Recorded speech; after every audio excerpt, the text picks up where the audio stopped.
Okay, so here we are again.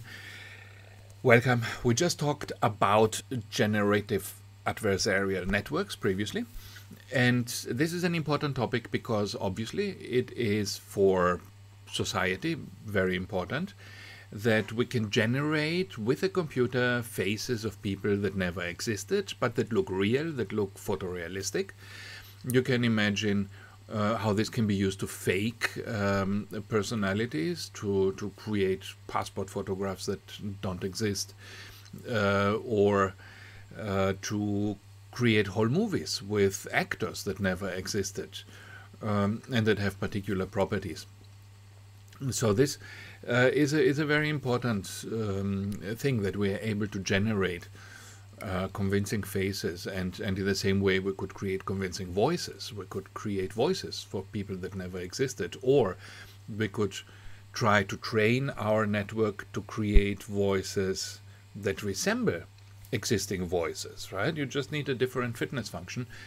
If you compare a different output pattern, right? If you compare your output error not with faces in general or voices in general, but with a particular face or a particular voice, you can get your neural network to reconstruct this face or this voice and then to animate it so that you can pretend to be somebody else. You can make a whole video, of somebody speaking, and this is a real person, but this person has never said these things, right? So we will talk later about this also, about ways to misuse neural networks.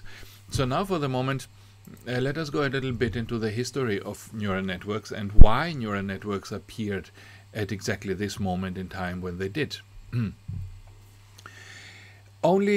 You remember that only deep neural networks with many layers and many neurons have the ability to process big amounts of data. And these are big amounts of data, right? When you have a face in a high resolution, you have all these pixels, right? 1,000 by 1,000 or something. And then this needs lots, 1,000 by 1,000 is 10,000 neurons. So you need lots of neurons in order to do this. And in order to identify human faces in photographs, or to recognize speech, or to drive a car, you need lots of neurons, lots of synapses. But remember also that big neural networks have the problem of overfitting. That is, memorizing the input patterns and being unable to generalize. Why is this? Because a big neural network, the more synapses it has, the more capacity it has to store information, because every synapse is one element of information storage, right? The synaptic value is a kind of information storage. And the more synapses, the more information can be stored. Now this means that if you have a very big network and a very small amount of training data, then the network can just memorize all the training data, and then it will not be able to generalize because it doesn't need to separate the data from the noise. All right? One solution to overfitting is to make the network smaller, but then it cannot perform these big data tasks that you just mentioned. So you have to go the other way, right? The other solution to avoid overfitting would be to train the network on more data. So you have a big network. You have your big network with lots of synapses that you need in order to solve your problem, but you don't want to overfit it, so you just have to generate more data to force the network still, although it is big, to separate noise from features. And in order to do this, you need many more data. And so this means the bigger the network is, the bigger the computational job is that the network has to do, the more data you need to train it. You can train a network that does, an exclusive OR function.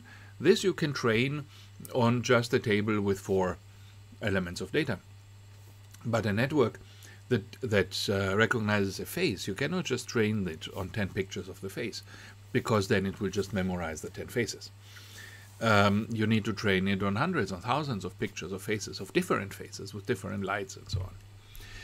The bigger the training set is, the bigger the network can be and still avoid the problem of overfitting. This is where we come to the problem of having lots of data. Because if you want to train your network, you need a ton of data. Where do you get the data?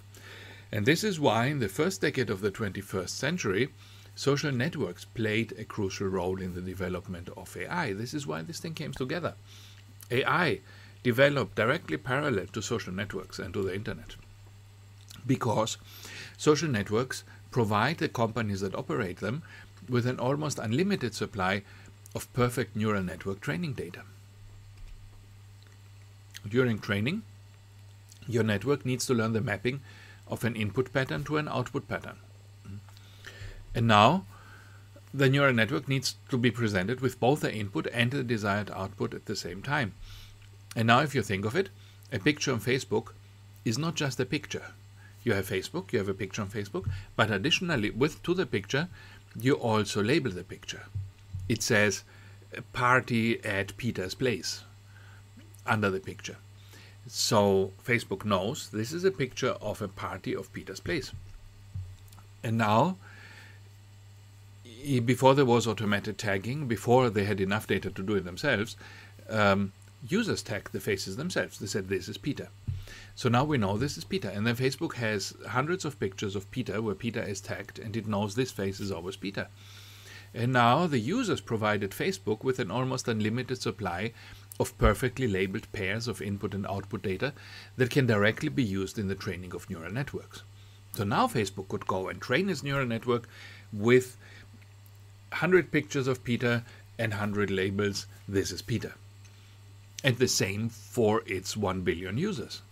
So it had a ton of data which it could use to train very big neural networks and still avoid the problem of overfitting. The same happens when you upload multiple profile pictures of yourself.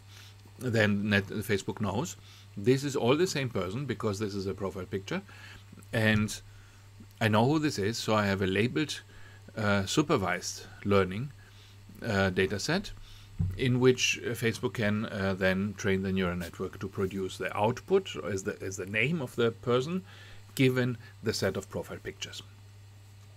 The system knows that these are all pictures of the same person. It also knows the name of the user because this is the user's profile. So the system again has an input and a corresponding desired output pattern and can train a neural network on this data set. The same happens not only with faces but also with pictures of things.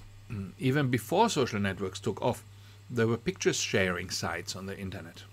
Users upload images to these sites and tag them with tags that describe the content of the picture and where it was taken, right? And from these data, you remember Google Pictures and all kinds of picture sharing sites. And from these data about the content and the location, neural networks can be trained to recognize image content from seeing the image itself. But for this to work, AI companies needed billions of images of all kinds of things, photographed under various conditions with different backgrounds, different lighting, seen from different angles and so on, so that the network can actually learn what is the relevant content and what is just noise. And this is exactly what the users of the image sharing sites provided. They gave thousands, millions of pictures of the same thing in different light, in different conditions. Imagine how many pictures of the Eiffel Tower there must be, right, in a picture sharing site.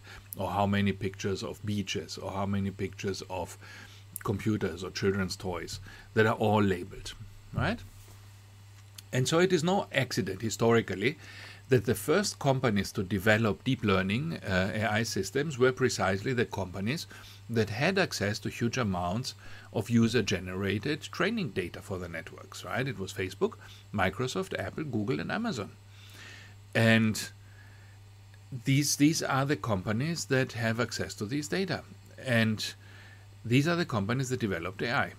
And Amazon is not so well known. In public, you think Amazon is just a shopping experience, but Amazon in reality drives much of the internet today because they offer cloud services that are used by almost every other company, right? So if you're your data is stored somewhere in the cloud, then most often this means on an Amazon server. So Amazon also has access to all these data. And as soon as these companies realized what they needed for the development of their AI systems, they started buying image sharing companies, and they started creating incentives for the users to upload more data. This is why in these image storing and sharing sites, you always, essentially, it's free for the users to use, right? You can use 10 gigabytes, 100 gigabytes for free, 1 terabyte for free, and this also always grows the amount of free space. You have to think, why do they give you free space? They give you free space because they want your pictures. And they want your pictures because with them they can train the AI systems. So when cloud storage today is seen as a convenience to the user, this is only half the truth. Storage is still expensive and somebody has to pay for it. If you have your free Dropbox, somebody pays for the free Dropbox. What does Dropbox want with your data? Two things make it worthwhile for the offering party. First, the possibility to use the user data for targeted advertising. This is what Google does famously, and Facebook. And second, the access to label training data for artificial neural networks. These are the two reasons why companies benefit from your data and why they have an incentive to offer you free storage for your data. Facebook is not free. Facebook is free because it makes a business with your data. The intimate relationship between training data and successful AI applications is the reason why today small companies don't have much of a chance in the big AI markets. This is another thing. This is important to understand if you talk about AI in society, to understand the politics of AI. Politics of AI means that not everybody can go and create an AI product. Yes, all this software is free. You can go and download, Google's neural network software, TensorFlow, and you can run it on your computer for free. And in principle, you can program Watson yourself, IBM's Watson, or you can program this Go-playing program, DeepMind. You can program this yourself. But you cannot train it because you don't have the data. So it's useless. You can easily, stick together a few thousand neurons in a neural network, but then you need to start training it, and how you train it without data. So this means that small companies cannot compete with these big companies because they don't have the data. If a small company has a wonderful AI product, it will never work because the small company cannot train it. So what do you need? What happens in reality is the Google comes or Facebook comes, buys the small company, and then the small company has access to the big company's data set, and then the small company's product can be incorporated as part of Google. This means that these big companies are always growing bigger because other companies have to be sold to them in order to do their job. A company that does not have access to big data, and big data means Google, Apple, Facebook, Amazon. A company that does not have access to big data cannot successfully create a product. The same for countries. A small country cannot create a product. You have countries, for example, that have their own small languages, right? You have something like Denmark, a few, dozen million people. You have countries like Greece, 10 million people. You have places like South China, where they speak Cantonese, about 100 million people. These are very small areas. In India, you have lots of little local dialects. In Africa, you have lots of small local dialects. These dialects are automatically at a disadvantage. There will not be any speech recognition for them if Google doesn't do it. Google thankfully does it for many languages where they don't have a reason to do it. They still do it because they want to present themselves as open and progressive and all these things. So Google, to some extent, does serve these minorities, to some extent. But if you try to find the 300 dialects of India in Google Translate, you will not find them. And why don't you find all these Indian dialects? Because nobody has enough data to train a neural network to do this. They don't have enough data, first, because Google is not interested in this data. It's too small a market. But also, perhaps not enough data exists, right? In order to have enough data to train a neural network to understand language, you need to have, terabytes and terabytes, hours and hours and months and years of speech on which to train your networks. These local communities, small communities somewhere in a village in India, just don't generate enough material to train a neural network successfully. And most of what they generate is not electronically saved anywhere, right? So if two people speak, for hours outside of a house door, this is not useful. You need to have it as a sound file. So where do you get the sound file? You need to have it as a tagged sound file. So the best material you have to train a neural network to recognize speech is, for example, TV shows with subtitles. These are perfect. Movies with subtitles. Because then you have the speech and you have the subtitle, and you can try to train your network to produce the subtitle from the speech. So this is the problem, and this is why AI tends to centralize. It tends to be even more and more centralized, right? The people who have the computing power today are the people who also have the data, and these two things go together. And these are the people who are only able to produce the AI of the future, so that it will be more and more centralized. And these little communities that don't generate enough data, that don't have enough tagged data online, will never be served by the big AI companies. And there is no hope that you can say, I live in a little place in India with my local dialect, now I will start an AI company and do this. This will never work, because you will never have enough data to train your neural network. Even if you manage to program one, you will never have enough data to train it. So it won't work, right? And this is a problem of cultural imperialism. You have these big companies dominating everything, not just because they're big and evil, but because due to the nature of neural network training, you need enough data, and only these people have the data, right? This is important to understand. This is, especially when you talk about AI in society, this is a very important point. So even if you knew how to design the most efficient and most useful neural networks, you would be unable to obtain sufficient data to train them. The ownership of huge amounts of data is the biggest asset that these big traditional companies have, right? There's not the millions of engineers so much. You don't need millions of engineers to produce a neural network. You can do it alone in your home. What you need is data, and this you don't have. Smaller competitors in the AI market do not have a chance until they are bought by the big companies, at which point they gain access to the training data of the new parent company, and then they can actually train their product. Okay, so this is very important. We stop here now for the moment. You have to remember this. This explains much of what happens in AI and society today. This explains the power of Facebook. This explains why, despite the bad behavior of these companies in a political or social sense, all the scandals about Facebook, all the problems with Google, this is why we cannot get rid of these companies and replace them with other companies that are better, because these companies have the data, and data means AI.